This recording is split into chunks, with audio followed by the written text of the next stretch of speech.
My name is Maxine. I'm from Haiti, born and raised in Port-au-Prince. In the next section, Brian and Dave will be sharing about Julio. Julio was one of our dear brothers in the church in Pétionville, who sadly died for the cause because of his convictions in God. Please listen to his story. Hi, my name is Dave Bamian Pantaleon, and I have that privilege today to talk about a brother who was murdered by the gang due to the high level of insecurity in Haiti, and his name is Julio. For brothers and sisters who live in Haiti, they knew him. But for people around the world, all those disciples around the world, who didn't have that chance to know him, I'm going to share with you his story, his life. And through that experience, we're going to process together how to be better spiritually. Julio was an orphan way before the earthquake. And after that happened in Haiti, thanks to Hope All-Right, they built a village in Croix-des-Bouquets, and he found refuge there.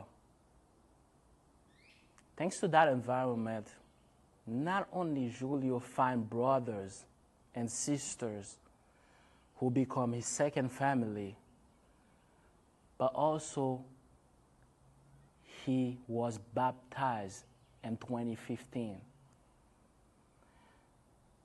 And that was to those different retreats, thanks to the church.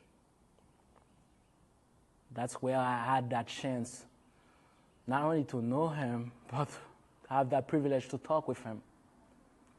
One of our conversation was, he came to me, asked me to spend time together, and he really wanted to know how to find a balance between the spiritual and the social life, how to be better for Christ. At that time, that really inspired me, because when I know where he came from, and even he faced those different adversity, he never give up. He really want to make a huge impact, a huge difference on his life for God. I had that chance to talk with brothers and sisters who knew him, who talked to him, who see him. And they told me, with no exception, how empathic he was, how servant he was, how he was ready to put his life to serve the church, to serve the brothers and sisters. How some days he challenged them about their relationship with God. Understand that. Maybe you don't know that reality Haitian facing, brothers and sisters who live in Haiti face right now. But for someone who live in Port-au-Prince, you have that reality. You have that choice to make. Either to be enrolled to a gang, either you're surviving until you die. And way before he faced that reality,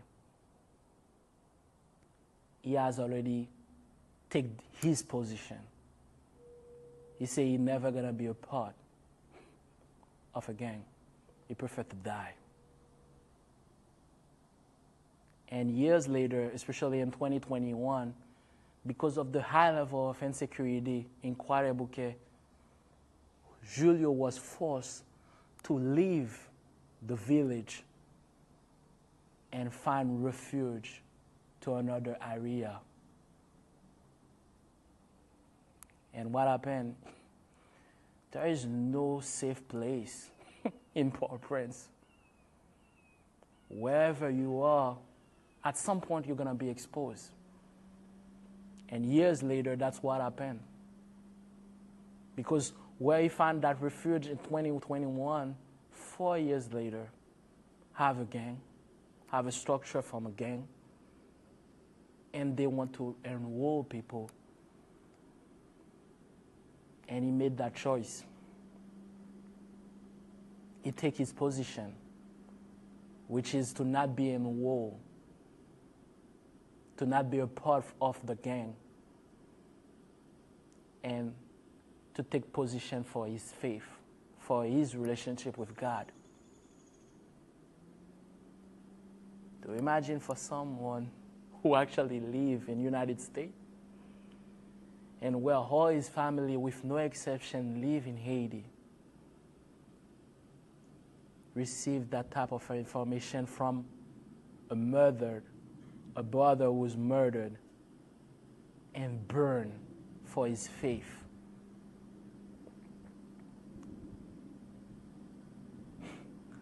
How do you feel?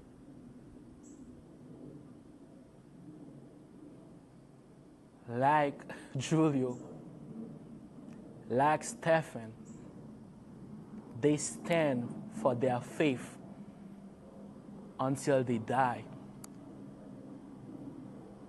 What are you standing for right now? Me, I'm standing for my family, for my brothers, for my sisters who live in Haiti.